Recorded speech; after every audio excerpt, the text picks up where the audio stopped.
¿Qué tal, chicas y chicos? Bienvenidos a esta entrega especial de conocimientos y contenidos vinculantes a la materia de organización y administración de empresas forestales.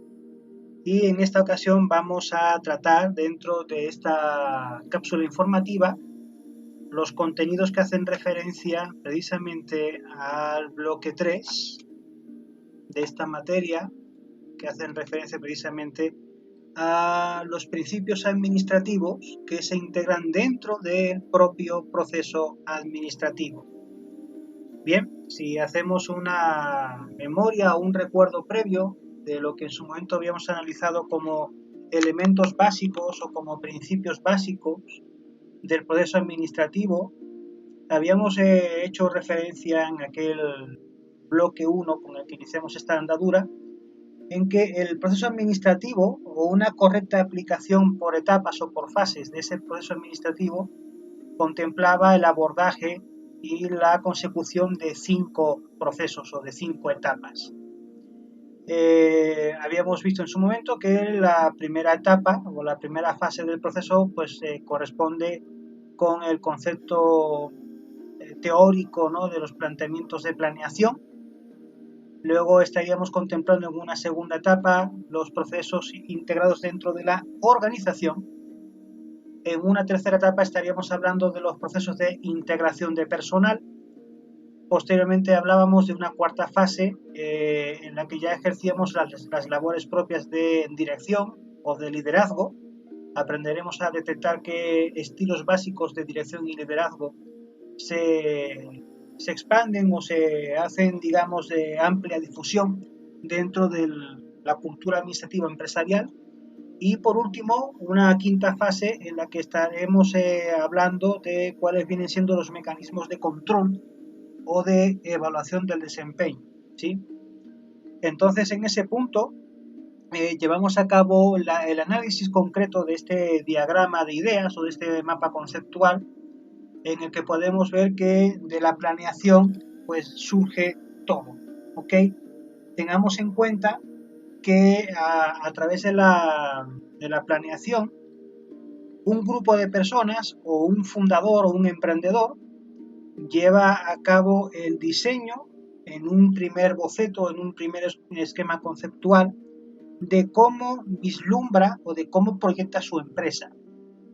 Tiene en cuenta en un principio pues cuál vendría siendo la problemática social a resolver, cuál vendría siendo la ingeniería de proyecto que dará lugar a ese producto o servicio que dará solución a ese problema de carácter social y con el cual tú vas a obtener un beneficio a través de la venta de ese producto o servicio. Tú pretendes llevar a cabo una satisfacción de necesidades que hasta ese momento evidentemente pues se muestran total o plenamente o parcialmente insatisfechas. Y tú presentas tu propia alternativa al mercado para dar solución a ese problema, a ese planteamiento que se requiere resolver en beneficio del bienestar social. Bien. Entonces, cuando tú ya sientas las bases de esa planeación, tú lo que haces a continuación como ente pensante, como primer gran ejecutor de la idea, es saber de qué forma voy a organizar a la gente o cómo voy a crear mi empresa, cuántas áreas ha de tener, cuántas subáreas o cuántos departamentos requiere esa empresa para poder atender todas las necesidades productivas, la cadena de proveeduría, la cadena interna de fabricación o de manufactura, la cadena de clientes, la cadena de distribución, la cadena de marketing, la cadena jurídica, la cadena de almacén, ese tipo de cuestiones que de repente a muchos se les hace complicada de distribuir o de engranar, ¿no? Porque a fin de cuentas dentro de una empresa pues hay múltiples ejes o múltiples departamentos que necesitan trabajar al mismo tiempo para un mismo fin. Entonces, en ese sentido, cuando tú llevas a cabo la instrumentación del plan y tú ya en todo caso ya que la tienes plasmada, que has contratado a tu gente, que ya la pones en marcha, luego llevas a cabo una labor o un mecanismo de dirección o de liderazgo, ¿no? A fin de cuentas, tú eres el principal ejecutor o el principal soporte de la idea y los demás, que son tus empleados o tu equipo de trabajo, te siguen, ¿no? Te siguen dentro de una cultura de empresa con unas consignas, con unos valores, con una misión, con una visión, con unos objetivos, ¿de acuerdo? En todo caso, cuando ya tú tienes esa empresa en marcha y está empezando a generar resultados, tú has de poner también sobre la mesa el planteamiento de establecer mecanismos de control o mecanismos de evaluación del desempeño. ¿Por qué? Porque a través de esos mecanismos de control tú vas a comprobar si realmente los resultados que está dando hoy día la empresa cumplen con los que tú en un principio planteaste como idea inicial. Si a través de esos mecanismos de control la empresa está cumpliendo al 100% con los objetivos previstos, todo indica en principio que la cosa va bien, que el proceso está actuando en beneficio de los planes previstos. Pero si al momento de llevar a cabo una evaluación de ese desempeño se determina o se descubre que hay cierta faceta o cierta fase o un cierto aspecto de la cadena que no está al 100% cumpliendo con los objetivos previstos, se tienen que llevar a cabo acciones correctivas, que es lo que se encuentra precisamente en la parte inferior de ese mapa conceptual. Cuando se ejecutan acciones correctivas significa que hay que empezar a hacer, por tanto, una revisión desde el propio planteamiento del plan inicial. Porque igual a lo mejor resulta que los que estamos errados somos nosotros y no es el equipo. Igual a lo mejor planteamos en principio una meta demasiado ambiciosa que a lo mejor por cuestiones técnicas o mecánicas o físicas no se puede alcanzar ahora y es cuestión de redefinir, por tanto, la estrategia o la política de trabajo. O hay situaciones de medición de desviaciones que a lo mejor se pueden centrar y cerrar localmente dentro de un área, ¿no? A lo mejor no afecta a toda la empresa el problema, sino a un área determinada. A fin de cuentas, los mecanismos de planeación y control se someten a múltiples dimensiones. Tú puedes establecer mecanismos de control a gran escala a toda la empresa, a todas las áreas o departamentos que la compongan, y también llevar a cabo políticas internas de control para cada área en específico. Entonces, el hecho de que tengamos una empresa con múltiples áreas o múltiples departamentos implicará tener un plan general de control y luego en cada área un plan específico de control. Aquí el éxito de este tipo de operaciones para que no se convierta en una rutina burocrática es hacer que esos sistemas de control se implementen de una forma eficaz, simple y que no conlleve pues una sobrecarga de tiempo de trabajo a los mismos empleados que conforman la estructura de la empresa. Bien, eso digamos visto dentro de un panorama general, ¿de acuerdo? Pero hay que entender que como tal proceso, pues supone la implementación consecutiva de una serie de etapas o de fases que se van cubriendo una tras otra, ¿de acuerdo? Y que en cierto punto, cuando ya tú llegas al final de ese proceso, evalúas el resultado que estás obteniendo para comprobar cuán lejos estás de los parámetros que inicialmente tú tenías previsto. Y en función de la detección del error o allá donde se encuentre, aplicar las medidas correctivas que sean, en ese caso, las más adecuadas. Bien, entonces vamos a aterrizar, vamos a ahondar un poquito más en este proceso, ¿de acuerdo? Y vamos a meter las narices un poquito más a fondo en lo que supone la primera fase, la aplicación de la planeación. Bien, y así como se puede ver, por ejemplo, en esa lámina que tenemos en pantalla, la planeación se define como el proceso que integra una selección de misiones y objetivos, así como de las acciones que se han de implementar para lograr esos objetivos o misiones. Esto requiere, por tanto, tomar decisiones, es decir, tenemos que elegir una acción o una línea de acción entre distintas alternativas.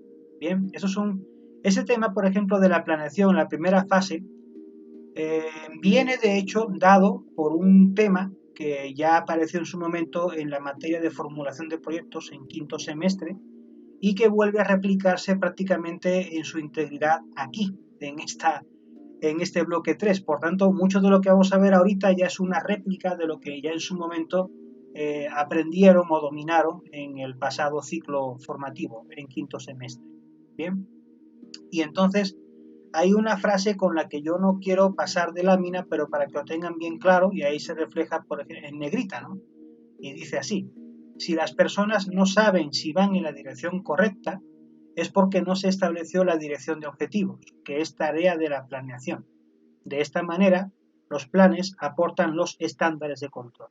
Evidentemente, si mi planteamiento como empresa en un principio es la de crear un producto, el que sea, o un servicio, el que sea, con la intención de, ya habiendo estudiado el mercado y habiendo hecho una prospección, tengo, por ejemplo, un potencial de 10.000 clientes dentro de cierta área geográfica, yo me veo en la necesidad de crear 10.000 unidades de ese producto o servicio para que ese mercado se vea satisfecho.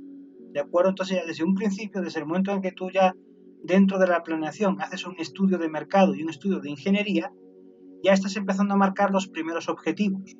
Crear tantas cantidades de tal producto o servicio que permitan satisfacer en el corto plazo las necesidades de un cierto sector de la población. Bien, entonces ya desde la primera entrada ya estás teniendo claro cuánto tienes que hacer. La cuestión es que dentro de esta planeación tú tienes que llevar a cabo el diseño de ingeniería para ver de qué modo más económico produces toda esa cantidad de producto o servicio que planteas para resolver ese problema social o ese problema que tiene el mercado. ¿De acuerdo? Por tanto, siempre hay que establecer con claridad a qué dirección nos tenemos que dirigir como empresa, cuál es el rumbo que debemos tomar como empresa, cuál es la misión que vamos a alcanzar, que vamos a conseguir o que queremos perseguir, ¿sí? y además obtener, ¿de acuerdo? Porque si no tenemos claro hacia dónde queremos dirigir la empresa, qué queremos hacer y cuánto queremos hacer, pues realmente estamos creando una unidad de negocio sin cimientos, sin fundamentos claros. Y eso a la corta o a la larga va a suponer que la empresa, pues al no tener estabilidad en su estrategia, se vea abocada lamentablemente al desastre, a la quiebra y a la suspensión. Por tanto, es muy importante, es muy esencial que desde un principio sepamos marcar el rumbo preciso de qué, hacia dónde queremos dirigir la empresa, qué queremos hacer en la empresa, qué queremos hacer con la empresa, cuánto queremos hacer y cómo nos vamos a dar a conocer y cuál va a ser nuestra estrategia de mercado, nuestra estrategia de comunicación con la sociedad, la política de proveedores. Todo eso lo tenemos que plantear desde aquí, desde la planeación. ¿Ok? Entonces, ¿cuáles vienen siendo las claves principales para una exitosa implementación del proceso de planeación? Bueno, para que el proceso de planeación tenga una mayor probabilidad de éxito, porque tenemos que recordar, como vimos en la materia de formulación de proyectos, que como tal no existe una garantía al 100% de que al momento de que tú hagas un proyecto tengas un éxito total. Tú haces un documento técnico, llevas a cabo una formulación de un expediente técnico y de ingeniería para un proyecto de negocio, contemplando cómo resolver todas aquellas desventajas que te da la FODA, ¿ok? Tú ante cierta cantidad de debilidades o ante cierta cantidad de amenazas, tú tienes que plantear las estrategias para hacer que esas amenazas y esas debilidades sean mínimas o en todo caso hasta incluso que se anulen. Pero eso no garantiza al 100% el éxito de un proyecto productivo, porque hay variables que están en el entorno o que pueden aflorar en el entorno y que en un principio pues no están contempladas dentro de un parámetro predecible. ¿A qué me refiero con eso? Si ustedes, por ejemplo, colocan una unidad de negocio, supongamos un hotel en Ciudad de México, en la capital del país, y por ejemplo ustedes no midieron de forma adecuada la intensidad sísmica del terreno y por tanto no contemplaron de forma adecuada cuáles son los elementos constructivos con los que se tiene que edificar ese hotel, pues igual viene por ejemplo un terremoto y el hotel se cae, ¿no? O a lo mejor eso implica ya tener en cuenta ciertas leyes constructivas que de hecho tienen que cumplir con unos mínimos y unos requisitos técnicos para garantizar su supervivencia.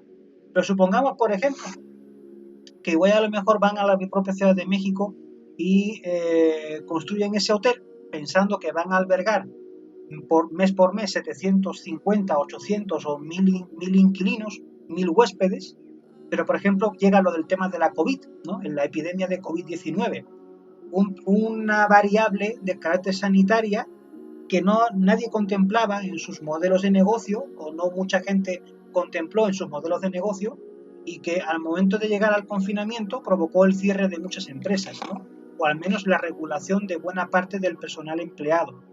Entonces, de repente hay variables en el entorno que no controlamos o que no logramos predecir, pero que de repente surgen, ¿no? Y que solamente aquellos que se adaptan a las nuevas circunstancias son los que sobreviven y mantienen el negocio abierto.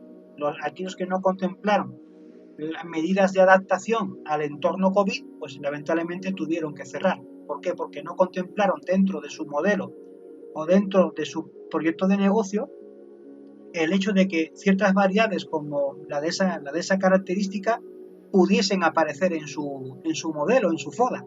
Y eso hace que de repente pues no tengas capacidad de reacción, ¿de acuerdo? Y eso ya por tanto implica que con la experiencia vivida en los últimos tiempos por el tema de la pandemia, tengamos que abrir la perspectiva a variables que a lo mejor no sea en principio muy lógico contemplar, pero que se pueden dar. Por tanto, han de tener mucho cuidado también con ese tipo de análisis, ¿de acuerdo? Hay que incluso analizar aquello que ni siquiera aparentemente pueda surgir, pero pues nunca se sabe. Un golpe de Estado, una devaluación de la moneda, una huelga empresarial o una huelga sindical que te haga de repente romper la cadena productiva, pues nunca se sabe, ¿no? Entonces hay que tener mucho cuidado en cómo se manejan ese tipo de variables que se someten a análisis, ¿de acuerdo? Entonces, bueno, contemplando eso, vamos a hablar un poquito de cuáles vienen siendo las claves que permiten ampliar la probabilidad de éxito en la implementación de una planeación, ¿sí? Entonces, lo primero que tenemos que hacer es estar atentos a las oportunidades, ¿de acuerdo? Evidentemente, como siempre se indica, al momento de querer generar un diseño de negocio o una idea de negocio, lo primero y fundamental es hacer una FODA. Hacer la FODA, llevar a cabo una matriz de análisis para comprobar a día de hoy en qué punto estamos, qué tan lejos o qué tan cerca estamos de cumplir con ese objetivo en función de cuáles son las fortalezas que tenemos, las debilidades que tenemos, así como contemplar dentro de nuestro entorno qué oportunidades nos dan y qué amenazas nos acechan, ¿de acuerdo? Dentro de esa FODA hay que poner mucha atención en cuáles son las oportunidades que el mercado, que el mundo exterior nos da o nos otorga para llevar a cabo y hacer que nuestra idea de negocio fructifique, ¿sí? Alianzas comerciales, un mercado de crédito con una tasa de interés baja, que exista interés por parte del mercado en la atención a nuestro producto o servicio, todo eso lo tienen que evaluar previamente, ¿de acuerdo? Pero hay que estar muy atento a las oportunidades que el entorno nos da o nos ofrece, ¿de acuerdo? Incluso también analizar nuestras propias fortalezas, ¿de acuerdo? Pues, en qué somos buenos, para qué somos buenos y cómo hacer, cómo venderle a la gente, cómo venderle al entorno ese potencial que tenemos dentro de lo que sabemos hacer, ¿ok?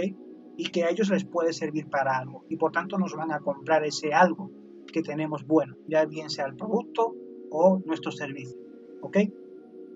Entonces siempre, como se dice en la última línea, la planeación requiere un diagnóstico realista de la situación de oportunidad. Y eso es a lo que yo siempre hacía referencia cuando analizábamos la FODA. La FODA requiere ser una FODA realista, sencilla de entender y sobre todo incisiva. Tiene que llegar a la herida, tiene que meter el dedo en la llaga y hacer explorar los lados más oscuros de nuestra realidad y la de nuestro entorno para que sea realmente exitosa y no estemos haciendo una FODA que divague en la superficie, porque si no nos metemos en los problemas de fondo, la FODA no es más que un instrumento en el cual solamente nos estamos autoengañando. Bien, segunda clave para ampliar la probabilidad de éxito de una planeación, establecer objetivos, ¿de acuerdo?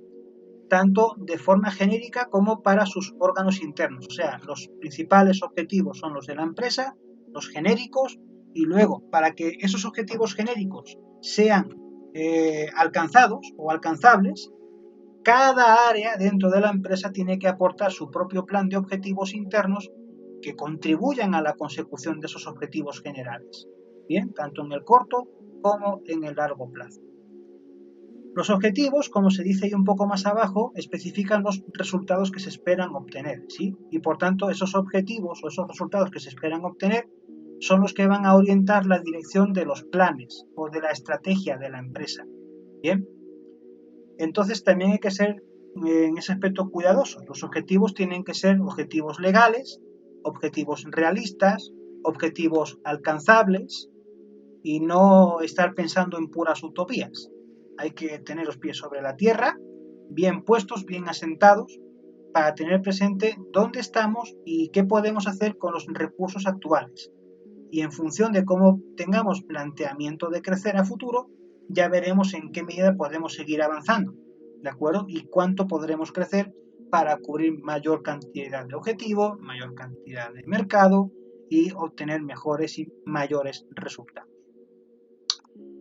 Una tercera clave que maximiza el éxito dentro de una buena planeación es el hecho de establecer y de desarrollar premisas, ¿de acuerdo? O sea, se requiere establecer el acuerdo para el desarrollo de las políticas básicas aplicables y los planes existentes en la compañía, respondiendo a preguntas como las siguientes: ¿qué tipo de mercado abordaremos?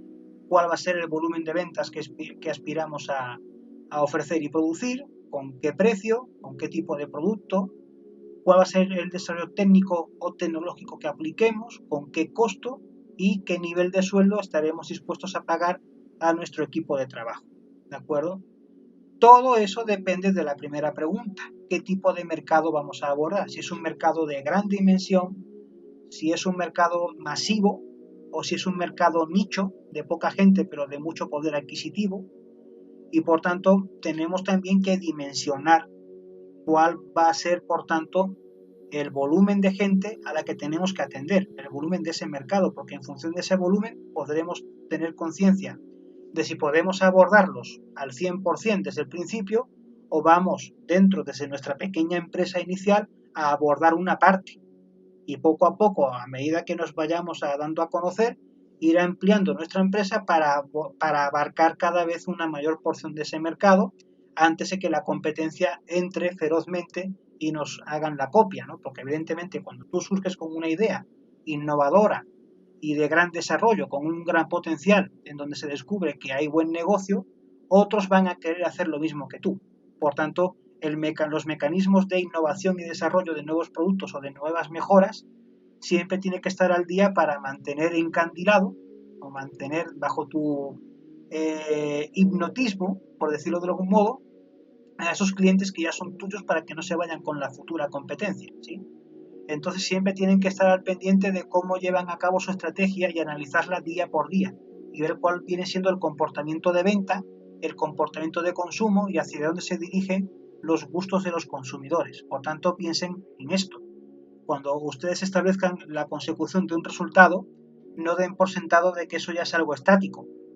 La dinámica del mercado, la dinámica de los consumidores y sus decisiones varían día por día en función de múltiples factores: precio, calidad, accesibilidad del producto, cercanía de la tienda, promociones, descuentos. Muchas cosas intervienen al mismo tiempo y eso hace que el mercado esté evolucionando día con día. Y así como el mercado evoluciona día con día, las empresas que están dentro de ese mercado tienen que evolucionar al paso de los clientes. Por tanto, no se duerman en los laureles. Estas preguntas están siempre en constante respuesta. ¿Ok? Y también otro factor que hay que tener presente para optimizar el éxito en una planeación es que tenemos también que determinar cursos alternativos. Es decir, atendiendo a la idea primaria de lo que es la planeación, cuando tú planeas algo, llevas a cabo una estrategia o quieres llevar a cabo un plan de acción para cumplir la meta. Pero es que puede surgir que a lo mejor al momento de querer cumplir con ese objetivo o esa meta, se pueden plantear 2, 3 o 4 o 5 procedimientos distintos, 4 o 5 alternativas distintas para llegar a esa misma meta. De algún modo, el grupo de trabajo pues llega a un acuerdo o a un consenso para seguir una línea determinada de las 5 o 4 que existan disponibles. Si digo 4 o 5, puedo decir 8.000 o solamente 2, no importa, pero son líneas alternativas. Cuando tú eliges cierto plan, cuando tú eliges cierta estrategia y el equipo piensa que por ahí va la buena, el equipo de trabajo no tiene por qué dejar en saco roto los otros planes o las otras líneas o los otros cursos alternativos, porque si el primero por algún motivo falla, ya saben ustedes desde el planteamiento propio de la planeación que existían otras alternativas por las cuales pudiésemos llegar al mismo punto. La cuestión está en que al momento en el que decidan ir por una, no desechen las otras, manténganlas siempre en el cajón, ahí a la mano, guardaditos, porque si al momento de que la primera receta de plan falla, vamos a por la segunda receta, o por la tercera, o por la cuarta, y apliquémosla. A lo mejor la primera política o la primera estrategia no fue la adecuada, y a lo mejor resulta que la que sigue sí es la correcta, a lo mejor fue la segunda, la tercera o la cuarta que descartamos. Entonces, hay que tener mucho cuidado que al momento de cerrar la foda no desechen lo anterior, ¿sí? Es como se dice ahí, se necesita examinar cursos de acción alternativos, especialmente los que no son muy evidentes, ¿sí? Hay de repente ciertas variables de análisis que a lo mejor no se evalúan o no se estudian con la profundidad adecuada, no por torpeza, sino porque simplemente a lo mejor no se consideraron relevantes.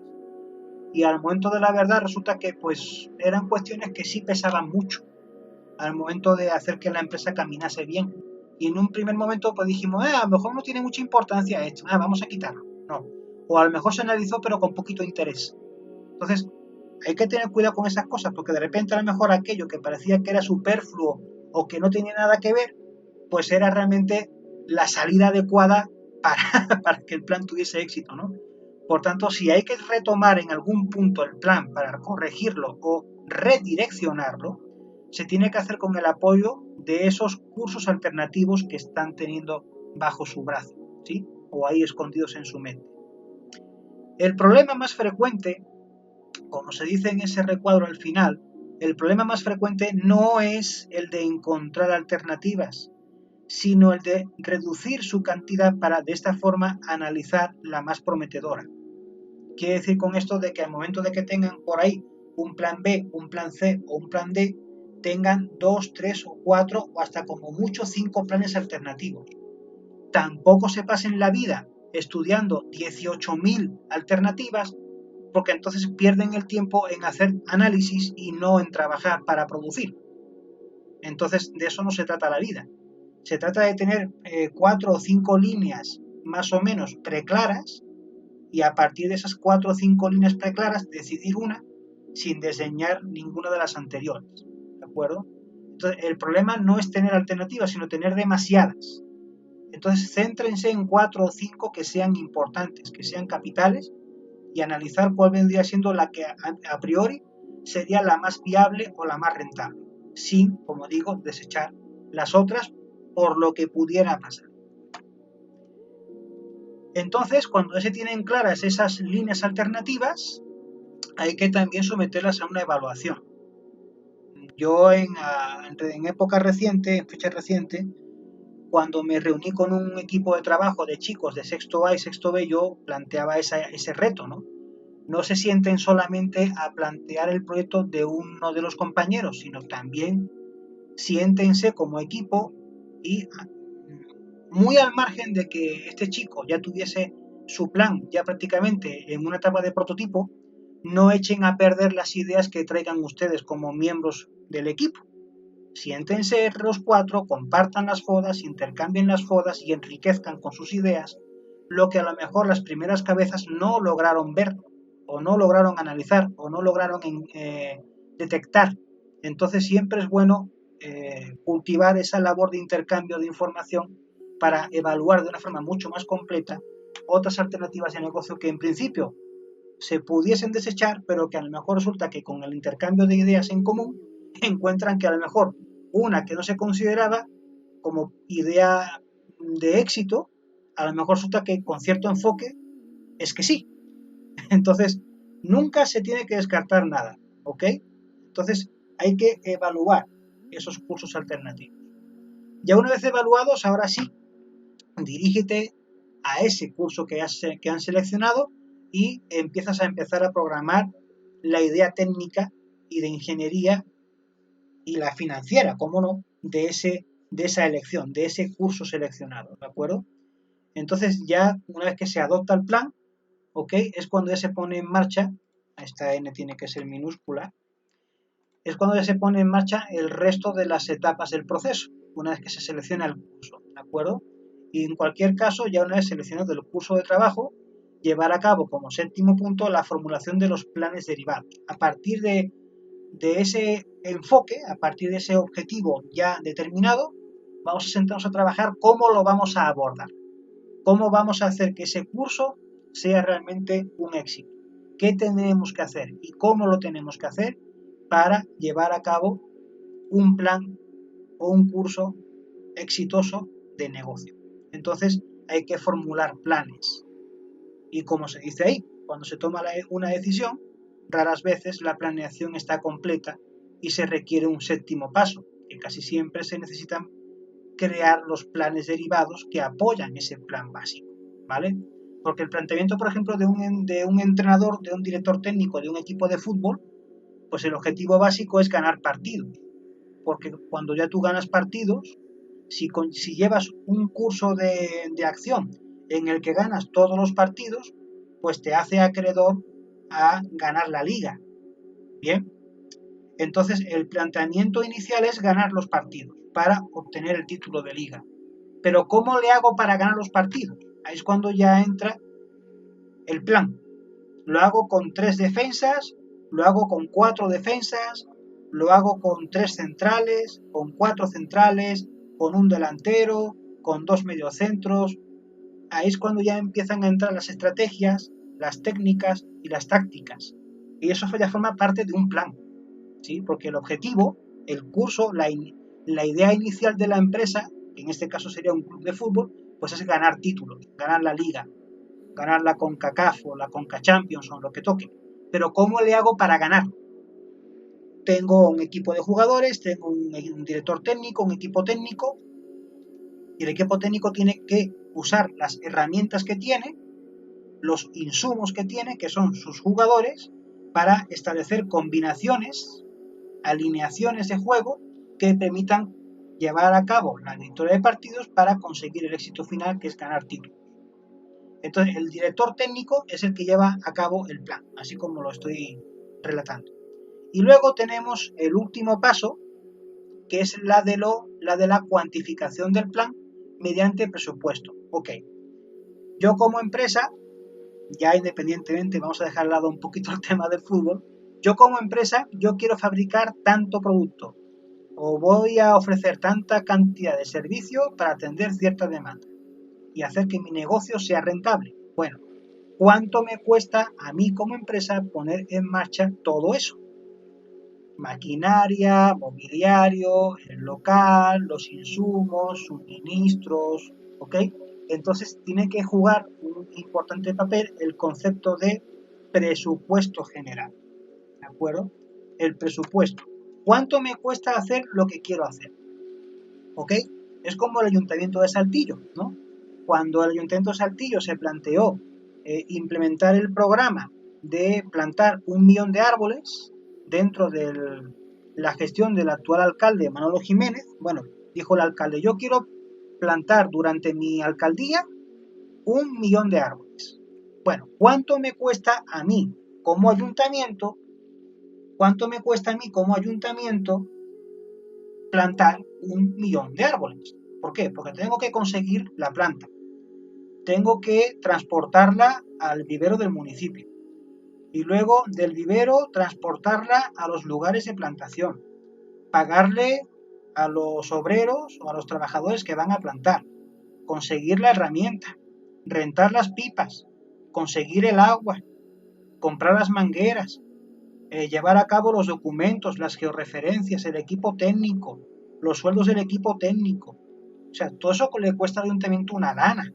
Entonces, no solamente es simplemente plantear por parte del alcalde, quiero plantar 1 millón de árboles. No, pero es que además de saber qué quiero plantar o qué quiero hacer, cuánto me cuesta lo que quiero hacer.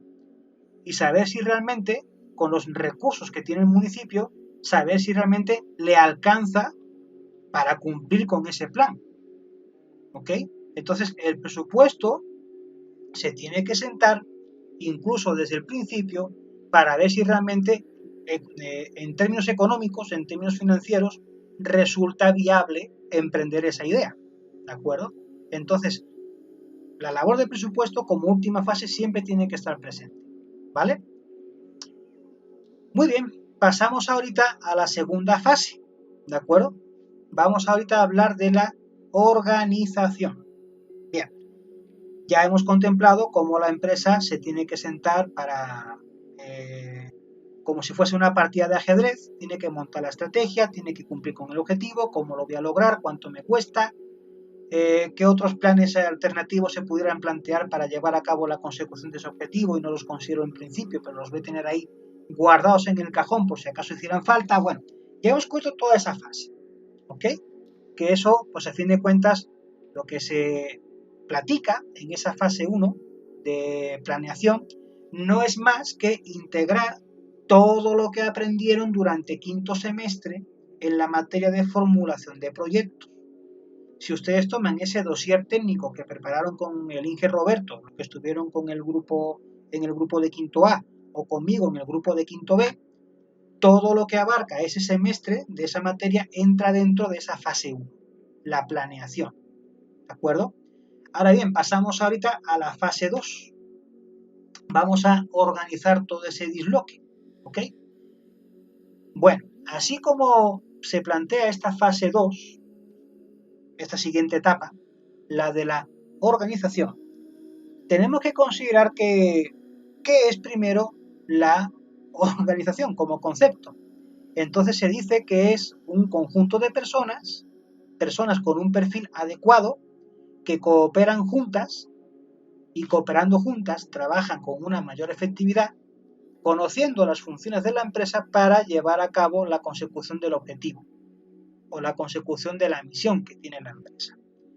Entonces es eso, es un conjunto de personas con un perfil adecuado que cooperan juntas y trabajan juntas con el ánimo de ser más eficaces y más eficientes, ¿sí? Conociendo las funciones que tienen que asumir para a su vez obtener la consecución de los resultados o objetivos que tiene marcada la propia empresa. ¿De acuerdo? Entonces, así como se indica más abajo, la función gerencial de organizar es básicamente el diseño y el mantenimiento de los sistemas de funciones. Eso lo vamos a ver ahorita un poquito más adelante cuando entremos más en profundidad en los detalles técnicos de esta fase. Tengamos en cuenta eso, ¿no? Y volvemos, por ejemplo, al tema del equipo de fútbol. Pongamos el caso, ¿no? Pues ahí está el entrenador, el director técnico con 11 jugadores, 11 elementos que tiene que poner sobre el terreno de juego, porque así es lo que marca el reglamento, para ganar un partido de fútbol frente a otro equipo que también pone a 11 elementos en la cancha. Entonces el planteamiento del entrenador es ese. Yo tengo 11 insumos, 11 materias primas, y yo tendré que saber cómo colocarlas en el terreno de juego, ¿ok? ¿Para qué? Para que se obtenga el objetivo de ganar partidos, ¿ok? Entonces, conjunto de personas, 11. Con perfil adecuado, sí, perfil adecuado porque cuando yo tengo, por ejemplo, que colocar a un portero, pues yo voy a buscar a un jugador que tenga cualidades demostradas como portero. Si yo coloco, por ejemplo, 3 o 4 defensas en mi línea de zaga, pues yo voy a buscar a 2 centrales y 2 laterales que tengan el perfil adecuado para cubrir con esa función, como defensas. Luego tengo a lo mejor, no sé, 2, 3 o 4 centrales que son los que van a distribuir la pelota, o por el centro o por las bandas. Yo voy a colocar ahí a jugadores que tengan demostrada una visión de juego, que sepan leer los partidos y cómo se comporta tanto mi equipo como el equipo rival, para mover la pelota a los lugares que a mí me dé ventaja. Los delanteros lo mismo, a lo mejor coloco un delantero, 2 o 3, pero ¿qué? Tienen que ser jugadores que demuestran tener una experiencia en olfato de gol, que huelan el área, que corran al área y que sepan mover la pelota con agilidad allá arriba, en el área contraria, para marcar goles. Por tanto, tienen que ser personas con un perfil adecuado. Cooperan juntas, porque los 11 juegan juntos en la misma cancha, están dentro del mismo escenario y por tanto, trabajando juntos, trabajan con una mayor efectividad, ¿ok? Porque conocen las funciones que tienen que cubrir, ¿de acuerdo? Tú como defensa, te contratan como defensa para jugar como defensa. Si tú eres un centrocampista, te contratan como centrocampista para jugar como centrocampista, cumpliendo con esas funciones de centrocampista. Pero el que está en el centro del campo tiene que cooperar o ser el vínculo conector entre defensa y ataque. En una empresa es lo mismo, ¿ok? Tú tienes que conjuntar a un equipo de personas con perfil adecuado para que cooperen juntos. Es decir, tú tienes, por ejemplo, que cubrir área productiva, ¿ok? Bueno, pues yo tengo, por ejemplo, maquinarias, yo requiero operario. Bueno, yo voy a contratar a gente que tenga un perfil adecuado como operario para operar esa máquina. Delante de una máquina yo no voy a poner a una enfermera, porque la enfermera cubre otro perfil. La coherencia es así de sencilla, pero hay que explicarla con peras y manzanas para que lo entiendan. Si yo, por ejemplo, requiero de un contador para que me lleve las facturas, los ingresos, los gastos, los cobros y los pagos, pues yo a esa área o a esa función voy a contratar un contador. No voy a contratar a un mesero, con todo mi respeto a los meseros, pero yo contrato a un contador. Si mi empresa tiene que someterse a una cierta asesoría legal para cubrir, por ejemplo, labores de exportación a mercados externos, yo me voy a rodear de, por ejemplo, un abogado, ¿de acuerdo?, que sepa de derecho internacional o de derecho de comercio. ¿Para qué? Para que me sepa hacer los contratos, me gestione todo lo que tenga que ver con los trámites legales en las aduanas. Contrato a un abogado de comercio. No voy a contratar a un carpintero. Entonces, en esa lógica, yo contrato a un grupo de personas que muestran el perfil adecuado y que cooperan juntas dentro de la misma empresa como equipo para conseguir los objetivos que la compañía se plantea para ser exitosa. ¿De acuerdo? Y por tanto, el gerente, una de las funciones básicas del gerente es precisamente diseñar y mantener un adecuado sistema de funciones coordinadas entre las distintas áreas de una compañía. Producción, legal, contabilidad, ventas, proveedores, comunicación social, todo eso lo tiene que cubrir en sí una empresa, ¿de acuerdo? Y es como comentamos en su momento, es como una orquesta. Tenemos al director de orquesta y luego tenemos a un lado los violines, están las tubas, las trompetas, los flautines, el área de percusión, el área de los instrumentos de cuerda, los instrumentos de viento. ¿Y qué es lo que hace para que una sinfonía suene bonita? Pues lo que hace es coordinar a los músicos. Por tanto, un director de orquesta, enfrente de una orquesta, actúa como un gerente. ¿Ok? Sabe que tiene a un equipo de personas, a un equipo de músicos, cada uno con su propia especialidad, cada uno toca el instrumento que sabe tocar, que se pone en conjunción con otros músicos que tocan otros instrumentos que ellos saben tocar, y juntos cooperan leyendo una partitura para formar una armonía y una sinfonía. Entonces, yo creo que con ese ejemplo queda muy claro de lo que estamos hablando. ¿Ok?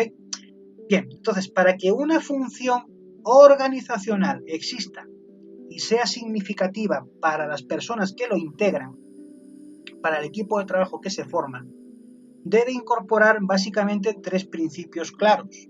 Primero, mostrar objetivos que sean verificables, o sea, que se puedan conseguir sin que la gente se sienta explotada. ¿Ok?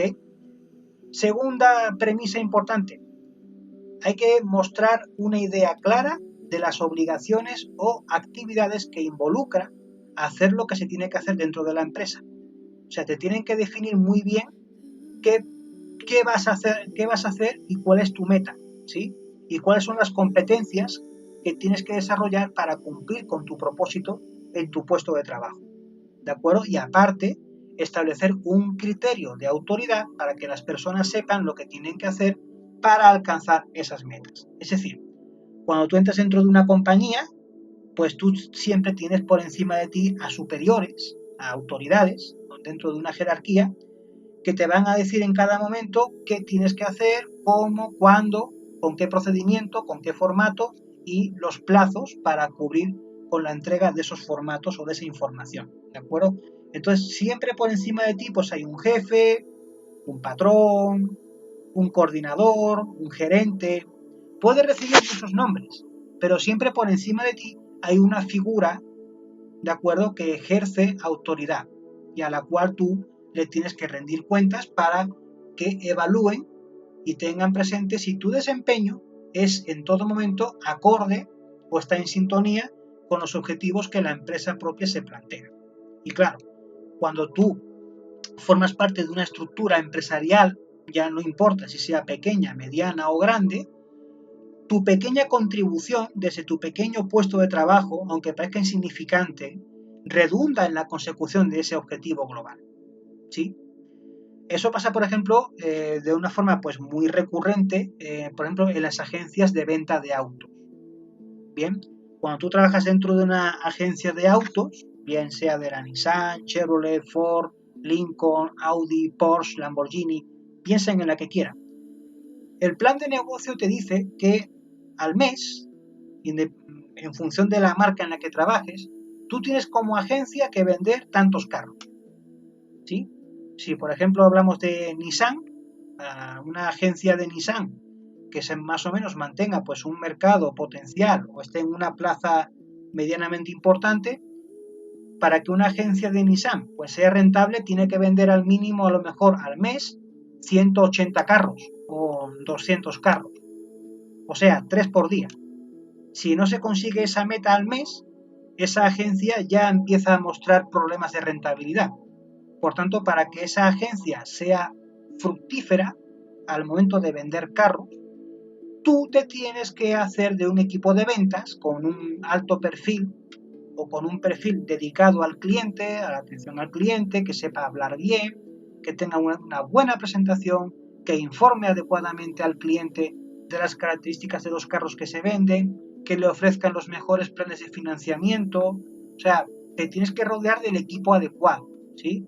Y hacer que ese objetivo se cumpla. Si tú, por ejemplo, tienes esa meta de vender, por ejemplo, 180 carros en un mes dentro de una agencia de la red Nissan, tú, por ejemplo, te armas de 6 vendedores, por ejemplo.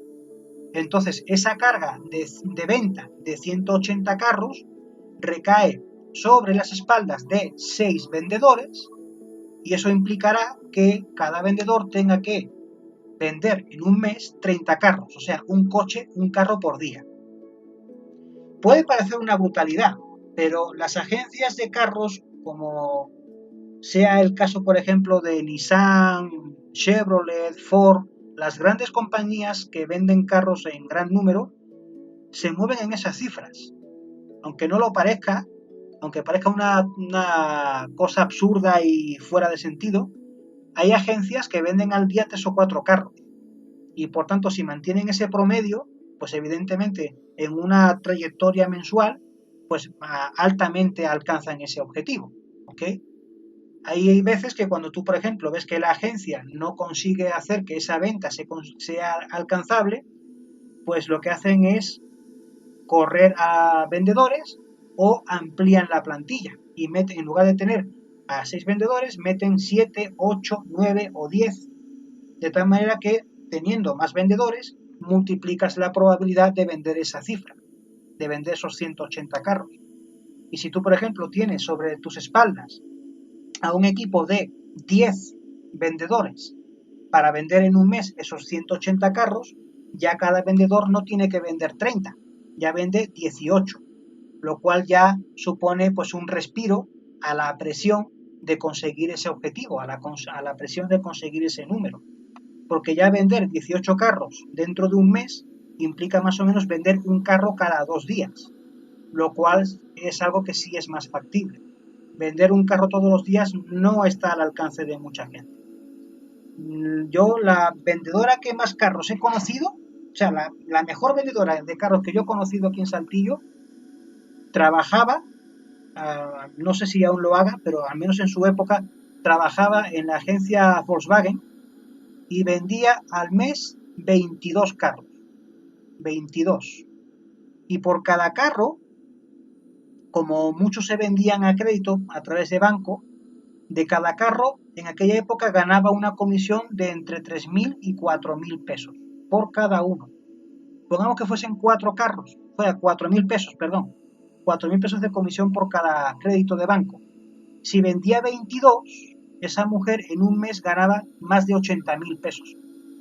¿Ok? O sea, para que se hagan una idea de cuál viene siendo el perfil. O sea, no solamente el hecho de vender, sino de vender mucho con un perfil adecuado.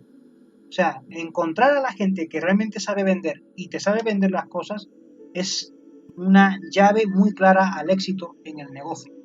Pero claro, para llegar a encontrar a esa persona que te venda 20 carros o 22 carros en un mes, pues tienes que estar picando con mucha gente que te va a fallar hasta que encuentras a ese garbanzo de a libra, ¿no? Pero pasa, ¿sí? La cuestión está en que tienes que saber prospectar en el mercado al momento de contratar a gente y lograr determinar aquellos que tienen el mejor perfil para cada puesto. Tú contratas para vender a los mejores vendedores. Procuras contratar para tu contabilidad al mejor contador que puedas encontrar.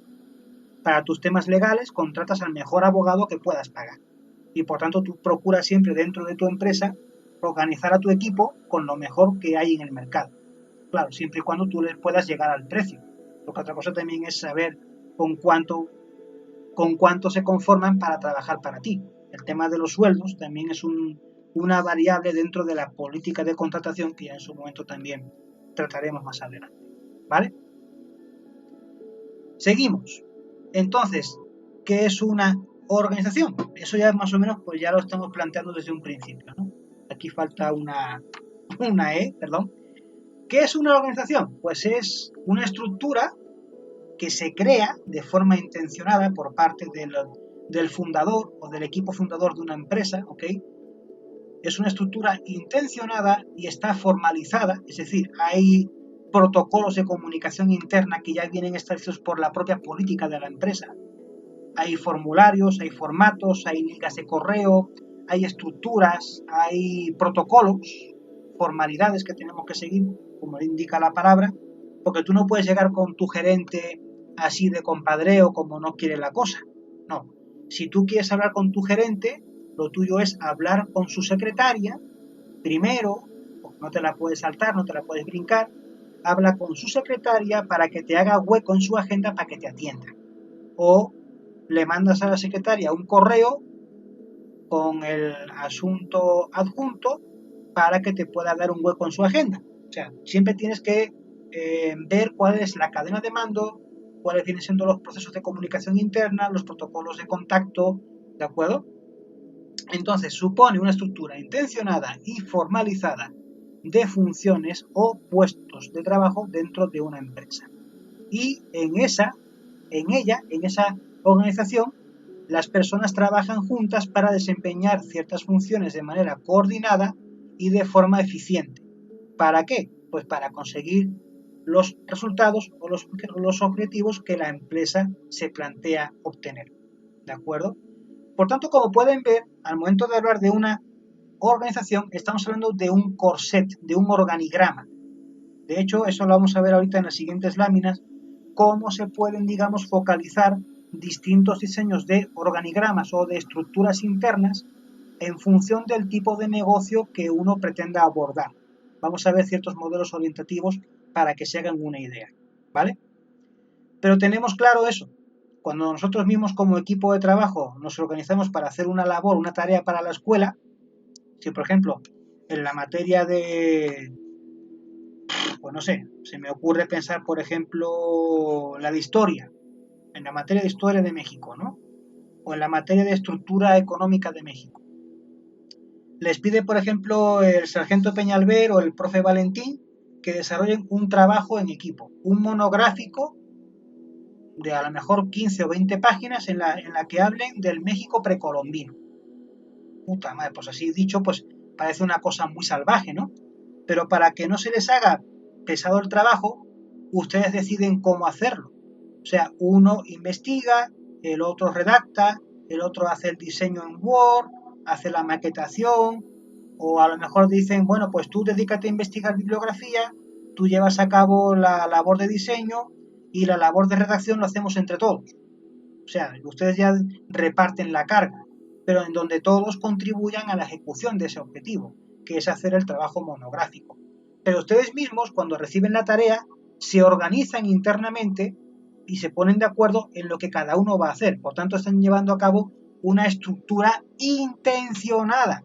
A propósito, están diseñando un diagrama de flujo, un diagrama de trabajo, ¿ok? Y es un diagrama que está formalizado. ¿Por qué? Porque en el momento de que los distintos miembros se hablen entre sí, ¿cómo se formaliza la comunicación?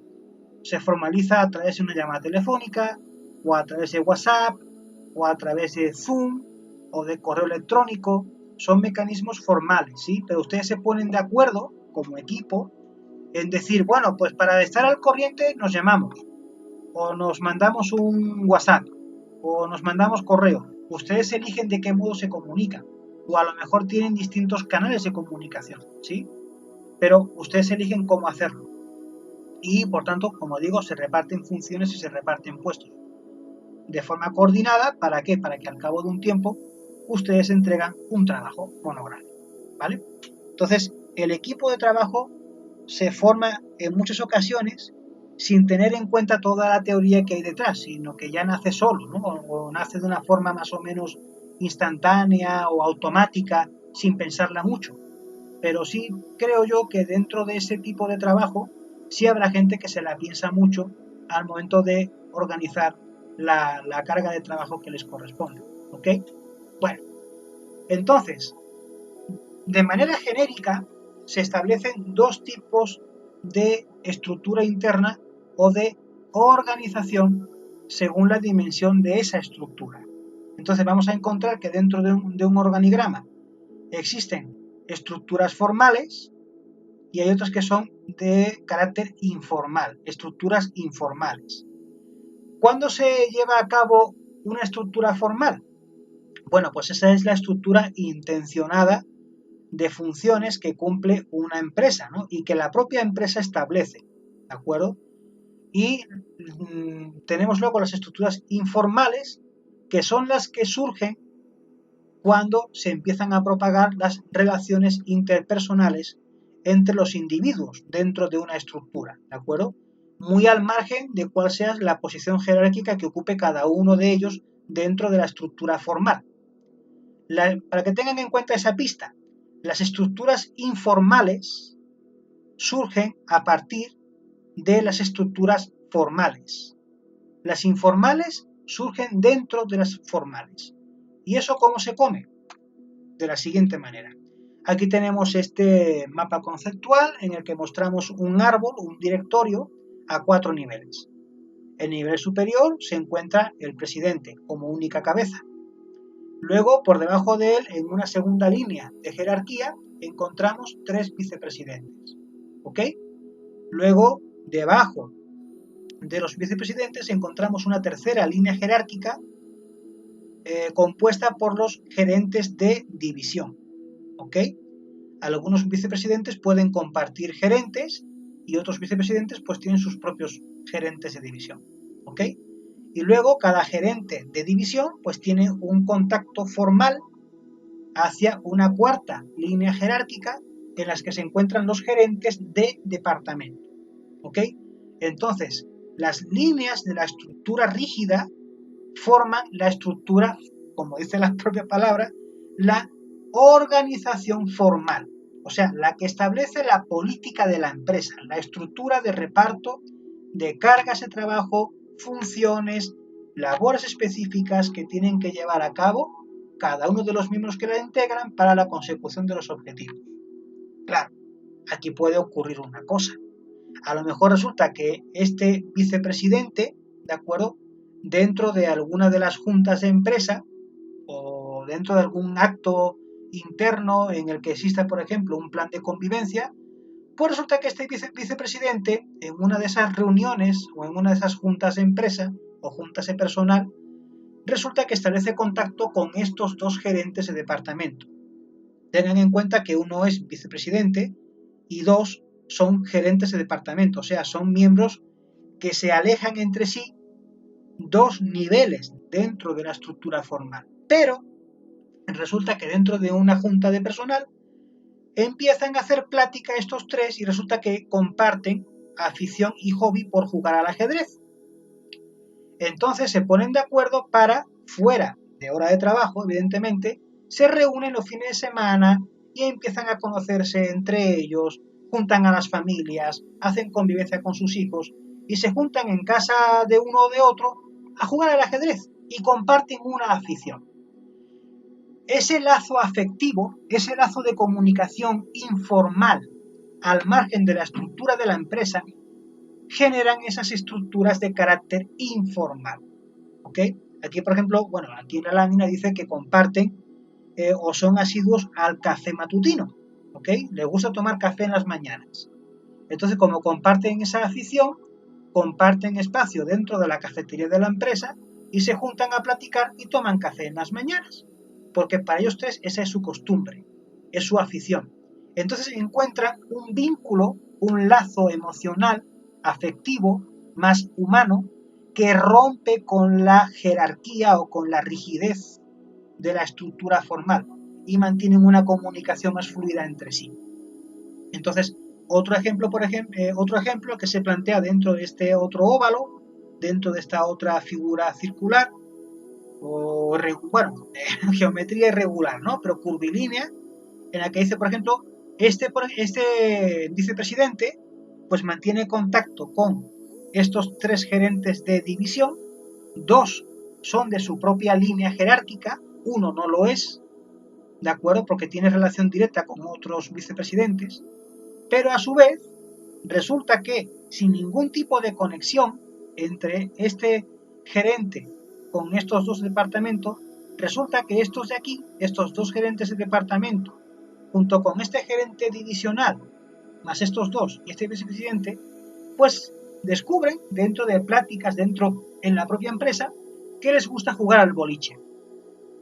Entonces no cabría duda al pensar de que, por ejemplo, estos 6 elementos, estas 6 personas, formasen un equipo y participen en un campeonato de boliche a nivel local, estatal, nacional, internacional.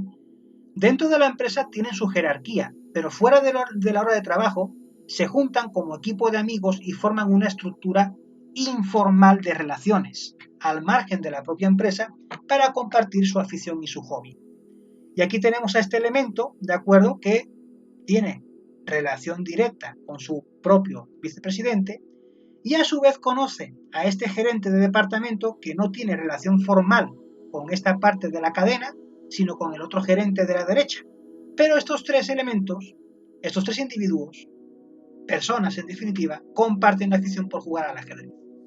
Y se juntan y comparten partidas, se integran dentro de un club de ajedrez, participan en torneos y así, de esa manera, es como surgen las estructuras informales. Cuando dentro de la empresa se generan los ambientes, se generan los espacios y los entornos adecuados para que se conozcan las personas entre sí, al margen de los protocolos formales, para generar lazos o vínculos afectivos que los hagan conocerse más de cerca, compartiendo aficiones y hobbies. ¿Ok? Y estas son las cuestiones, o son los trucos, o son los secretos que muchas empresas establecen para generar vínculos o sentimientos de labor en equipo. Por eso, por ejemplo, muchas compañías, o por ejemplo aquí en Saltillo está el grupo industrial Zapa, ¿no? Ellos se consideran no tanto como un grupo industrial o no como un conjunto de empresas, sino como una familia. Y cuando tú pasas ahí por enfrente del polígono industrial, encuentras, o al menos encontrabas, no sé si ya lo han cambiado, únete a la gran familia Zapa. Entonces, cuando tú ves ese lema, hablan de familia, o sea, te acogen no como un empleado, sino te acogen como un miembro más de esa gran familia, te hacen sentir como en tu casa. Te tratan, te hablan, no eres simplemente un expediente, no eres simplemente un número de empleado con una nómina, no. piensan hacerte creer de que tú eres un miembro activo que tiene nombre y apellidos, que tiene familia, que tiene sueños, preocupaciones, hobbies, inquietudes, miedos, y te quieren arropar, te quieren hacer sentir como si fuese tu segunda casa, para que te sientas parte del equipo. Y esas son las cosas que hacen que los equipos de trabajo sean sólidos, sean estables y perduren en el tiempo, cuando esos lazos informales se presentan y hacen que exista una relación afectiva o de cierta estima o de cariño entre los mismos miembros de la empresa, ¿de acuerdo? Más allá de lo que jerárquicamente y más allá de lo que protocolariamente establece la estructura formal de relaciones laborales, ¿de acuerdo? Esas son las dos diferencias entre estructura formal y estructura informal, ¿ok? De acuerdo. Ahora pasamos a una siguiente faceta o a un siguiente aspecto dentro de esta fase de organización, ¿de acuerdo? Y vamos a hacer referencia a estas dos premisas importantes que se reflejan en esta lámina. Dice la primera: si bien el propósito de organizar es hacer efectiva la cooperación humana, la razón de los niveles de una organización es limitar el ámbito de gestión. En otras palabras, los niveles de una organización existen porque la cantidad de personas que un gerente puede supervisar con efectividad tiene un límite. Es decir, imagínense, por ejemplo, una empresa como General Motors, ¿okay?, que es una gran multinacional que tiene plantas en América, en Europa, que hacen coches en África, en Asia, ¿no? Es un mastodonte enorme. No sé ahora mismo de cuánta sea la nómina de empleados que tenga General Motors en todo el mundo. Supongamos que sean a lo mejor 180.000 trabajadores, ¿no? 180.000 personas que trabajan directamente para General Motors en las distintas plantas y en las distintas áreas de trabajo de esa gran multinacional. Imagínense que un solo jefe, que el CEO de la compañía, tenga relación directa con sus 180.000 empleados. Cuando uno acaba, uno también lo piensa, por ejemplo, con las familias que hace cuestión de 40 o 50 años tenían 8 o 10 hijos, ¿no? O 14 hijos, y eran 14 hermanos. O sea, y son dos papás, papá y mamá. O sea, ¿cómo hacían para abarcar a tanto niño? Hoy día, en los tiempos modernos, teniendo ya 3 o 4, ya se considera familia numerosa, y ya hay veces que en ciertas casas teniendo 1 o 2 hijos ya la vida es complicada, imagínense tener 5 o 6. Y en los tiempos pasados uno decía, bueno, ¿cómo lo hacían para tener 14 hijos, alimentarlos, hacerlos crecer, darles educación? Claro, son otros tiempos, ¿no? Otro modo de vida. Pero imagínense en ese sentido lo que supondría ahorita para un jefe de General Motors, el jefe supremo, tener trato directo y gestión directa con 180.000 personas, 180.000 empleados. Imposible. Entonces, ¿por qué se hacen ese tipo de estructuras formales? Para repartir la carga de trabajo, sin más. Esa es la razón más simple y más elemental. Yo distribuyo la carga de trabajo y la ramifico en distintos niveles jerárquicos para que a medida que se vaya bajando en esa estructura, a medida que se va bajando en esta jerarquía, poder ampliar el abanico de cobertura a la atención de 180.000 personas, que son los que trabajan para mí, considerando que los vicepresidentes, los gerentes y los gerentes departamentales son también empleados de la compañía. O sea, no son gente externa que tienen que cuidar a empleados, ellos son también empleados de la compañía, por mucho que sean vicepresidentes, ¿vale? Se deben a un plan estratégico. Entonces, esto es un abanico, es una rama piramidal que se va expandiendo cada vez más abajo y que va cubriendo más áreas. Y por tanto, es por lo que existen esos niveles de estructura, porque permiten abarcar a mayor cantidad de personas, agrupándolos en funciones específicas. ¿Perfecto? Ok, con eso yo creo que ya queda explicado ese aspecto de la organización y gestión. Seguimos con el segundo párrafo. Dice así: Las relaciones entre el ámbito de gestión y los niveles organizacionales se presentan en las siguientes figuras, donde un ámbito amplio de la administración se relaciona con pocos niveles de organización y a su vez un ámbito estrecho lo hace con muchos niveles. Entonces, tengamos claro lo que dice el primer párrafo y que hemos explicado. Una estructura se forma, se presenta con el propósito de delegar funciones para abarcar al mayor abanico posible de trabajadores. ¿De acuerdo? Entonces, eso indica, según como va en el segundo párrafo, que hay estructuras estrechas y hay estructuras amplias. ¿Ok? Vamos a ver ejemplos de eso. Esta siguiente lámina muestra un ejemplo de lo que es una estructura amplia.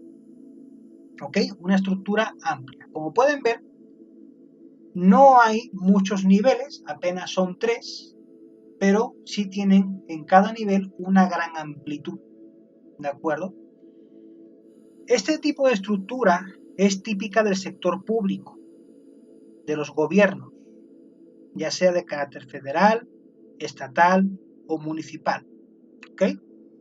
Pensemos en el federal, aunque no me dé mucha inspiración, pero bueno, como ejemplo sirva. La cabeza del gobierno federal es una sola persona, Andrés Manuel López Obrador. Bajo su mandato hay un gabinete muy amplio de secretarios. Secretaria de Energía, Secretaria de Educación Pública, Secretaria de Sanidad, Secretario de Economía y Hacienda, Secretario de la Defensa Nacional, Secretaría de la Marina, Secretaría de Medio Ambiente y Recursos Naturales, Secretaría de Turismo, Secretaría de Cultura, si es que la hay, no sé. Cada una de las competencias que asume un gobierno se dividen en secretarías y por tanto por debajo de una sola cabeza, que es el presidente, hay un equipo enorme de secretarías con un equipo enorme de secretarios, ¿ok? Que se encuentran al frente, ¿de acuerdo? Y dentro de cada secretaría vamos a encontrar también múltiples pequeños departamentos o pequeñas áreas que organizan, instrumentalizan y aplican los planes y programas de acción para cumplir con las metas políticas del programa electoral del presidente. ¿Ok? Pongamos en caso también el tema de una alcaldía, por ejemplo en Saltillo. En Saltillo tenemos como alcalde al priista Manolo Jiménez Salinas. Y así como yo estoy diciendo esto, aplíquenlo cada uno de ustedes dentro de su municipio en cada caso. Y le pongan el nombre que le quieran poner de su alcalde. Hay un alcalde, ¿ok? Y debajo del alcalde hay un montón de regidurías. La regiduría de desarrollo económico, la regiduría de desarrollo rural, la regiduría de medio ambiente, la regiduría de economía, la regiduría de cultura, la regiduría de deporte, la regiduría de desarrollo urbano, la regiduría de saneamiento, si la hay, la regiduría de planeación urbanística, la regiduría de, yo qué sé, pongan todas las que quieran. Entonces, el alcalde es la cabeza y todos sus concejales, todos los regidores, están justamente bajo su mando, bajo su directo control en esa segunda línea jerárquica. ¿Ok? Y claro, evidentemente, debajo de cada regidor, debajo de cada concejal, pues hay un aparato también bastante amplio de áreas, departamentos y direcciones, catastro, la oficina de ecología, la oficina del panteón, la oficina del vivero, la oficina de un montón de cosas, ¿no? La de tráfico, la de tránsito, la de la policía municipal. Empezamos a encontrar que esa estructura, de acuerdo, pues tiene poquitos niveles, no hay mucha cadena de mando, pero sí, como tienen que abarcar muchas funciones de sostenimiento público, pues tienen que abrir múltiples áreas, ¿de acuerdo? Entonces, este tipo de organigrama, como digo, pues incide mucho o aparece como un prototipo de cómo se lleva a cabo la gestión pública, pues tiene sus ventajas y tiene sus desventajas, ¿ok? ¿Qué ventajas ofrece una estructura amplia como esta? Básicamente son tres. Los superiores están obligados a delegar. Se deben establecer políticas claras y es necesario seleccionar a los subordinados con sumo cuidado. Ahí va. Imagínense la labor de un alcalde. El alcalde pues es la cabeza, pues la cara visible de un ayuntamiento, es la cara visible de un municipio, es quien se pone al frente para dar los informes de gobierno, el informe de resultados, ¿no?, que siempre se da en los meses de diciembre. Lo que hace el alcalde cuando presenta el informe de resultados es dar un balance a su ciudadanía de los programas, de los actos y de las actividades y de los objetivos que se han ido cumpliendo del programa de gobierno. ¿Ok? Entonces, el alcalde, pues evidentemente el alcalde no hizo todo lo que hace el ayuntamiento, lo hace cada área, ¿sí?, de las que hemos mencionado antes. Entonces, el alcalde expone los resultados del equipo de ecología, expone los resultados del equipo de seguridad pública, de la regiduría de desarrollo urbano, la de desarrollo rural, ¿de acuerdo? Entonces, claro, el alcalde no está todo el día, todos los días, hablando con sus 18 regidores, porque no alcanza en tiempo. Entonces, por eso se dice ahí más abajo que se requiere seleccionar a los subordinados con sumo cuidado, porque el alcalde, como no puede abarcar por sí solo todas las funciones que un ayuntamiento necesita cubrir por el bien de la ciudadanía, lo que hace es delegar en su equipo de confianza cada una de esas áreas o cada una de esas regidurías o cada uno de esos departamentos. De tal manera que lo que hace el alcalde es establecer una relación de confianza ciega, ¿sí?, una relación de confianza ciega con el equipo de trabajo que se rodea. De tal manera que el alcalde no se vea todos los días en la necesidad de estar monitoreando lo que cada uno hace. El alcalde le dice al de ecología que tú tienes 3 años para plantarme 1 millón de árboles. El alcalde ya se despreocupa de explicarle a ecología, se despreocupa de explicarle constantemente cuál es el objetivo. A ecología le dice, yo quiero que plantes 1 millón de árboles y tienes tanto presupuesto para esto y tienes tanto tiempo para hacerlo. Entonces ecología ya se preocupa y se ocupa de cumplir con ese objetivo. El cómo lo haga legalmente al alcalde no le importa. Al alcalde lo que le importa es mostrar el resultado, mostrar el éxito de ese programa. ¿Para qué? Para ganar en imagen pública y ganar apoyo de la ciudadanía. ¿De acuerdo? Entonces el alcalde establece su fe ciega en un equipo de trabajo que está dentro de la regiduría de ecología, ¿sí?, pone su fe ciega en ese equipo y se despreocupa. A lo mejor cada 15 o 20 días pues está hablando con el regidor o con la regidora responsable del área de ecología para ver cómo marcha el establecimiento del plan, ¿sí? Pero solamente por el hecho de estar al tanto, no por estar interviniendo constantemente y dando órdenes constantemente. Porque con tanta regiduría o con tantas áreas como tiene un ayuntamiento, pues un alcalde nunca daría abasto para cubrirlas todas a la vez o al mismo tiempo o en el mismo día. Entonces es por eso que se tiene que rodear de un equipo de confianza en el cual deposita su fe ciega y por tanto el equipo es totalmente leal e incondicional a los propósitos del alcalde. ¿Okay? Por eso cuando se cambia de alcalde, los ayuntamientos también cambian de equipo. Si se dan cuenta, pues evidentemente cuando un alcalde sale de un cierto signo político y entra otro alcalde, aunque sea del mismo partido, cada alcalde se mueve con su equipo. Entonces, es el equipo en el cual el nuevo alcalde siente la fe ciega para depositar su confianza. ¿Ok? Si el alcalde que sale pues habla bien del equipo que deja, pues a lo mejor hereda parte de ese equipo para su plan. Pero él puede decir, no, yo traigo mi propio equipo de confianza. Yo respeto mucho el tuyo, pero yo voy a poner el mío. Y cambian totalmente las caras. ¿Ok? Entonces, en ese sentido, es por lo que los alcaldes se ven obligados a delegar. Se ven obligados porque él como una sola persona no puede afrontar toda la gestión de un municipio. ¿ok?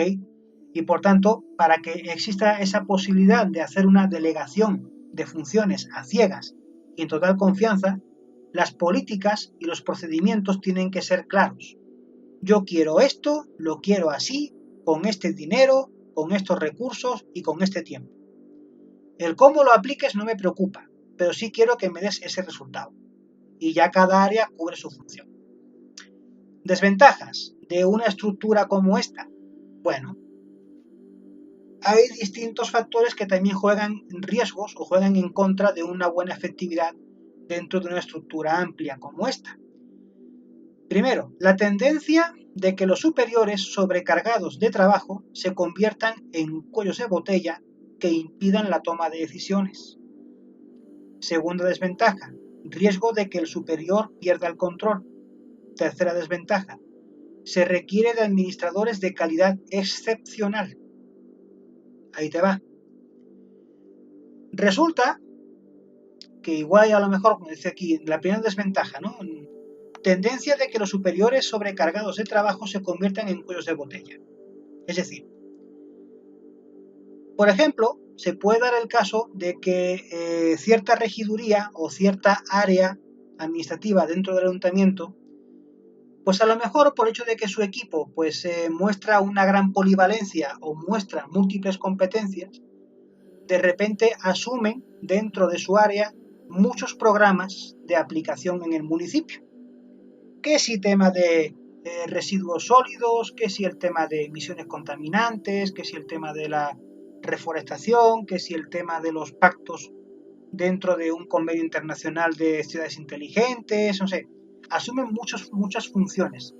Si de repente, con el equipo de trabajo que se tiene, resulta que se están asumiendo muchas tareas o muchos planes de acción, llega un punto en el que esa estructura ya empieza a desbordarse y empieza a ser inoperante.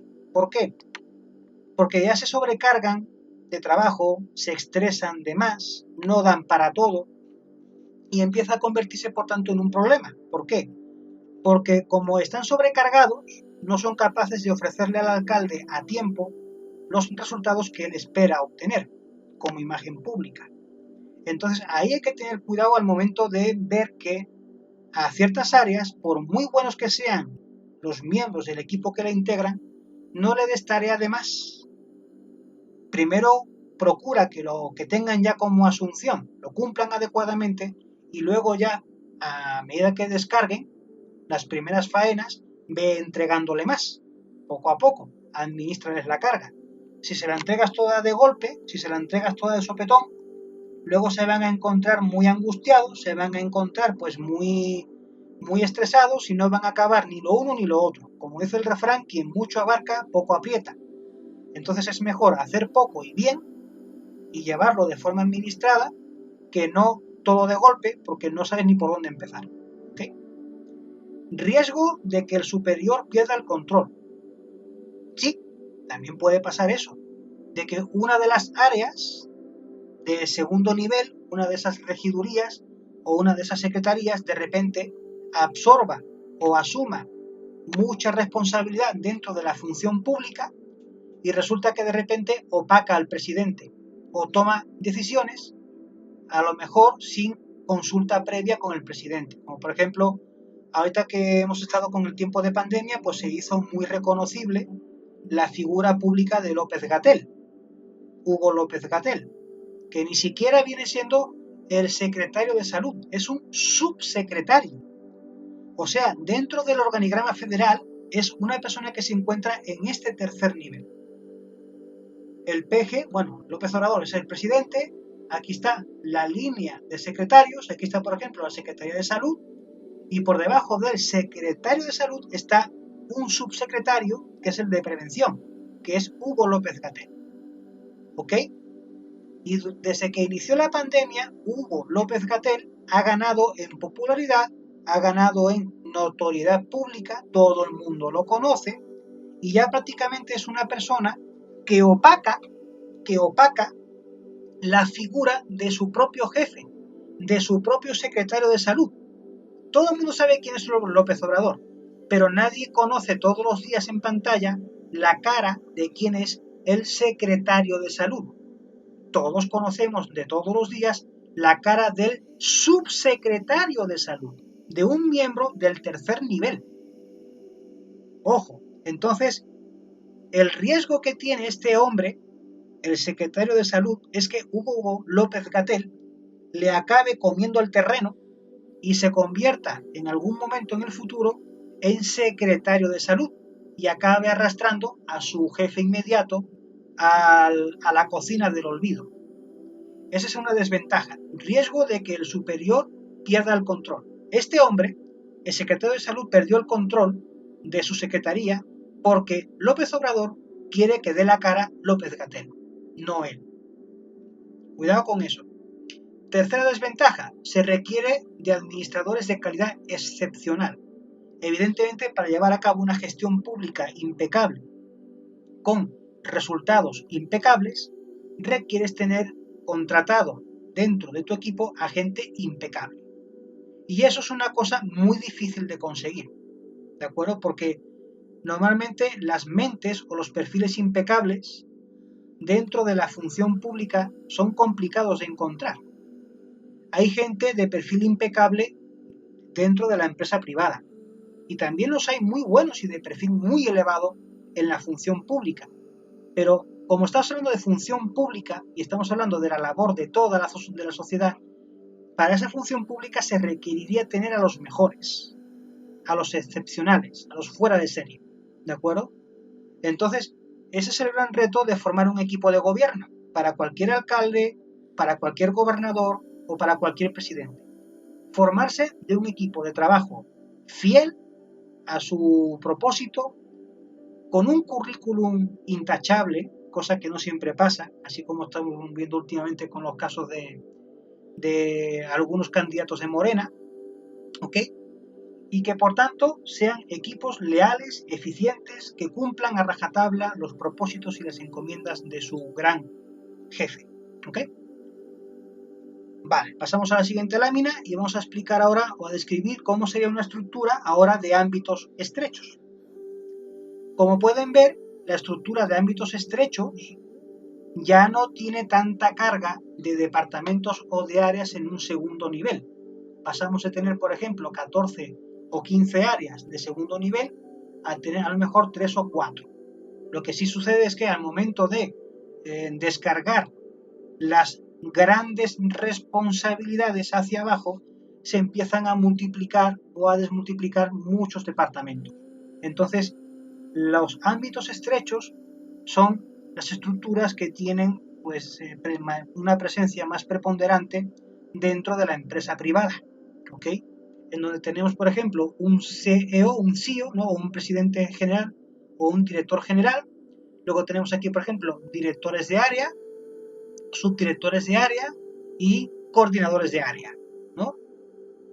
Presidente, subdirectores, o sea, directores, subdirectores, gerentes y por debajo de él subgerentes y luego ya directores de departamento, ¿no? Se puede hacer mucho más amplia hacia abajo esta estructura, ¿ok? Entonces, en este sentido, como digo, son las estructuras que adoptan normalmente las empresas privadas, ¿vale? Muchos departamentos, mucha jerarquía, ¿de acuerdo? Cuando tú trabajas dentro de una empresa o dentro de un local como Bodega Aurrerá, difícilmente tú vas a llegar a conocer quién es el presidente de Walmart, ¿de acuerdo? Porque tienes que recorrer un montón de escalones, un montón de estratos o un montón de jerarquía para llegar a ver la cúpula ejecutiva de la compañía Walmart, que para colmo está en Estados Unidos, no tampoco en México. Pero incluso dentro de la división México sería muy difícil que tú puedas alcanzar rápidamente la jerarquía de esa cúpula de Walmart, ¿no? Si tú eres un empleado de Bodega Aurrerá, porque tienes que superar un montón de escalones. Por eso los ámbitos estrechos no abren mucho el abanico de funciones o de áreas, pero sí se empiezan a desmultiplicar la jerarquía hacia abajo, hacia el nivel inferior, ¿de acuerdo? ¿Qué ventajas aporta una estructura de ámbitos estrechos? Bueno, la primera, supervisión estrecha, es decir, como tengo a poca gente debajo de mis pies, yo sí tengo la posibilidad de estarles marcando todos los días, porque mi contacto apenas es con 4 o 5 personas, que son a su vez los que coordinan las estrategias generales que se empujan hacia abajo. Entonces, toda la información que yo requiero como empresario o como gerente general para saber si mi empresa marcha bien, la obtengo de una forma ya esquemática y graficada de 4 o 5 o 3, como en este ejemplo, 3 emisarios, ¿sí? Y a través de solamente 3 fuentes de información de 3 personas, yo obtengo un concentrado de cómo marcha en un balance general mi empresa, de cómo marcha mi empresa. Pero lo hago, como digo, desde una vertiente estrecha. Con apenas 4 o 5 personas o 3 personas, yo obtengo la información que necesito para tomar decisiones. Control estricto. Evidentemente, como tienes poca gente a tu cargo, puedes estar empleando más tiempo encima de ellos. Entonces, sí tienes una mayor capacidad para estar al pendiente de supervisar lo que cada uno de tus subordinados hace, porque hay muy poquito subordinado que está a tu control. 3, 2, 3, 2, 4, 2, 3, no 18, no 20, como pasaría en la de ámbito amplio. ¿Okay? Entonces, como tienes a menos gente que controlar, dedicas más tiempo a controlar a cada uno. Por tanto, el control, como se ve, es más estricto. Otra ventaja, la comunicación. Se establece una comunicación rápida entre subordinados y superiores. Y más aún todavía en estos tiempos modernos con los sistemas de comunicación electrónica. El WhatsApp, el Twitter, el correo electrónico, la videollamada. O sea, rápidamente tú puedes comunicar, ¿de acuerdo? Información, bien sea de la parte de arriba hacia abajo o emitir comunicados de abajo hacia arriba. Porque con los sistemas telemáticos actuales es más sencillo hacer que los datos, la información, corra más rápidamente y fluya con una gran rapidez en cada una o por cada una de estas estructuras, ¿de acuerdo? Dentro de un sistema público como el anterior de ámbito amplio, aquí siempre hay mucha burocracia, ¿sí? Que si tienes que presentar un oficio, te lo firman de recibido, te lo sellan, luego se dan su tiempo para enviárselo al regidor, que el regidor conteste o que se lo pase al alcalde y que luego tenga la deferencia o no de contestarte, si lo hace. Entonces, eso sí es más tardado porque hay mucha burocracia de por medio. Pero acá, dentro de los sistemas privados, como lo que impera es la eficiencia y no perder tiempo en tonterías, por tanto lo que se hace es fluir muy rápido con la información. Porque aunque haya mucho canal, aunque haya mucho nivel de jerarquía, con los sistemas informáticos todo se transmite con una gran rapidez. Ahora bien, ¿cuáles son las desventajas que presenta esta estructura de ámbito estrecho? La primera, los supervisores tienden a involucrarse en exceso en el trabajo de los subordinados, por lo mismo de que como tienen poquitos a los que atender, están muy encimados en ellos y se convierte en una obsesión el hecho de estar al pendiente constantemente de cómo hacen tus subordinados su trabajo. Entonces, eso es lo que se llama el jefe coñazo, ¿no? O el jefe pesado, el jefe que te cae gordo, que siempre está encima de ti.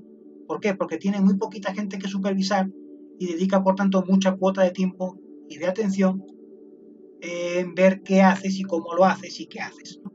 Ese es el gran problema, que someten a sus empleados de repente a una presión excesiva, por tanto, estar al pendiente de ellos. Otra desventaja, que presenta muchos niveles administrativos. Esa es la otra, que hay demasiada cadena. Hay demasiada cadena, hay demasiado cargo directivo y demasiada nómina que pagar por dirigir. Y eso también pesa en la facturación de la empresa. Cuando tú tienes a demasiados directivos al pendiente del trabajo que hacen los operarios, estas nóminas de la gente de aquí, ¿quién las paga? Si no están produciendo en la cadena de montaje. Los sueldos de esta gente dependen de la aplicación de sus buenas políticas y en función del trabajo que desempeñan los que están en la cadena de operarios, ¿sí? Pero miren cuánta gente hay aquí arriba en la jerarquía intermedia a la cual hay que pagarle su nómina. Estos son cargas. Y ese es el problema que tiene como tercera desventaja, que hay altos costos por los muchos niveles que soporta, ¿de acuerdo? Por lo que se acaba de explicar. La cuarta desventaja, que existe una excesiva distancia entre el nivel más bajo y el más alto.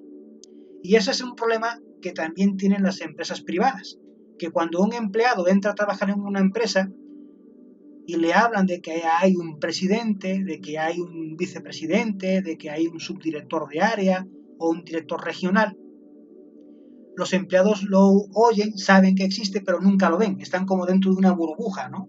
Fuera del mundo, fuera de su realidad.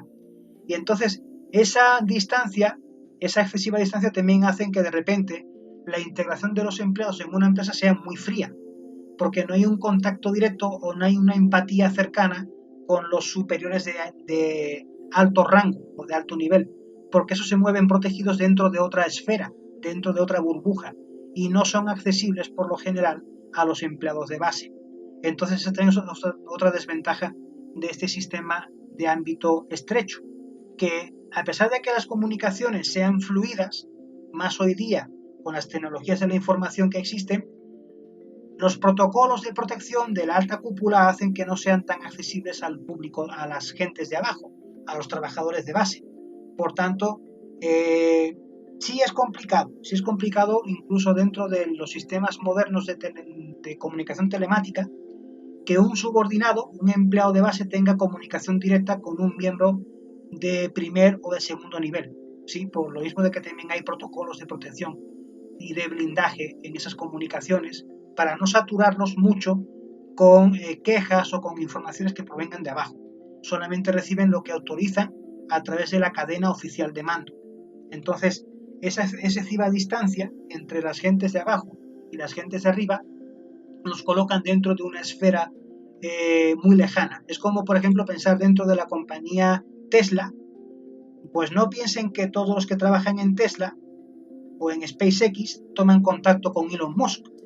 Elon Musk es el gran jefe, pero Elon Musk solamente lo rodea un equipo de 15 o 20 personas y solamente se deja ver ante sus empleados cuando presentan un prototipo de cohete o cuando presenta, por ejemplo, un nuevo modelo de deportivo o el camión eléctrico o la subeléctrica. Pero él no habla con sus empleados. Los empleados lo ven ahí arriba de ese escenario montando el show a todo el mundo a través de YouTube presentando sus grandes maravillas, sus grandes proyectos. Pero no tienen contacto con él, o sea, no le hablan normalmente, ¿ok? Entonces, en ese aspecto es también una desventaja que muestra este ámbito, ¿ok? Que hay una distancia muy grande que salvar para comunicarte con los de arriba, ¿de acuerdo?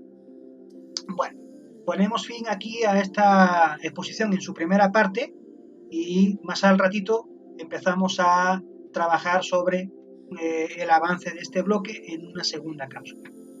Nos vemos en un ratito. Chao.